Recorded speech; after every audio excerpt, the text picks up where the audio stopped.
Lost spring सिर्फ एक कहानी नहीं, यह एक आईना है जिसमें हम देखते हैं कि कैसे आम जीवन, गरीबी और सामाजिक भेदभाव हमारी मानवता की जड़ें खोखली कर देते हैं।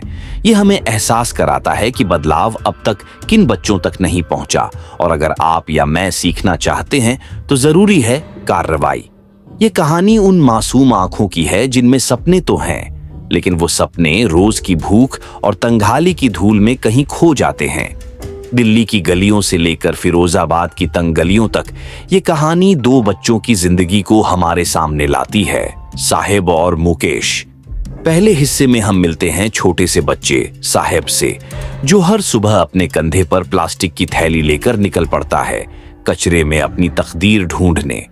वो बच्चा जो कभी स्कूल नहीं गया, लेकिन स्कूल की तरफ देखकर कहता है, एक दिन जाऊंगा। उसकी मासूम आवाज में एक उम्मीद छुपी होती है जो हमें चुभती है। उसका नाम साहब ए अलम है, जिसका मतलब होता है संसार का मालिक।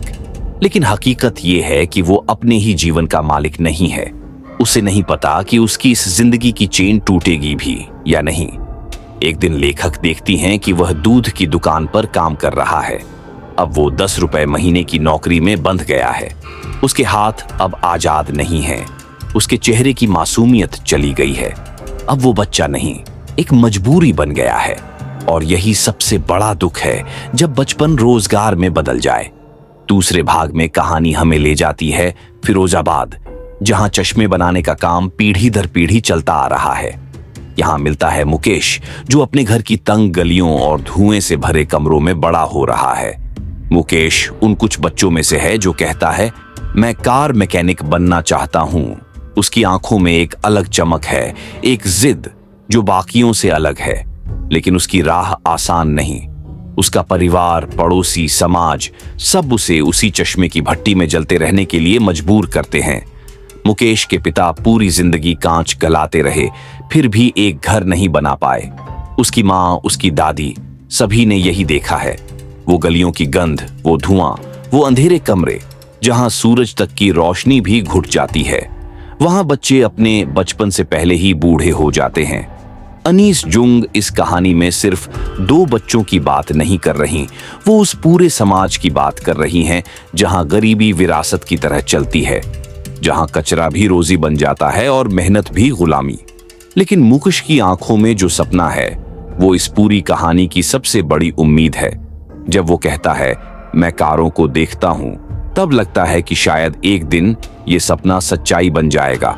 इस कहानी में भावनाएं हैं, सच्चाई है, और वो टीस है जो हमें अंदर तक हिला देती है। लॉस्ट स्प्रिंग एक सवाल छोड़ जाती है, क्या हम इन बच्चों के खोए हुए बचपन को लौटा सकते हैं?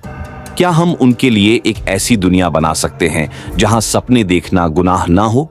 ये कहानी हमें सोचने पर मजबूर करती है कि हम किस समाज का हिस्सा हैं, जहां किसी का बचपन रोज भूख की आग में जलता है और हम चुप रहते हैं। अगर ये कहानी आपके दिल को छू गई हो, अगर साहेब की मासूमियत और मुकेश की जिद ने आपकी आत्मा को झकझोर दिया हो, तो इस वीडियो को बस देखने तक सीमित मत रखो। इसे शेयर करो ताकि और लोग जागें। कमेंट करके बताओ कि इस कहानी ने तुमसे क्या छीना और क्या सिखाया।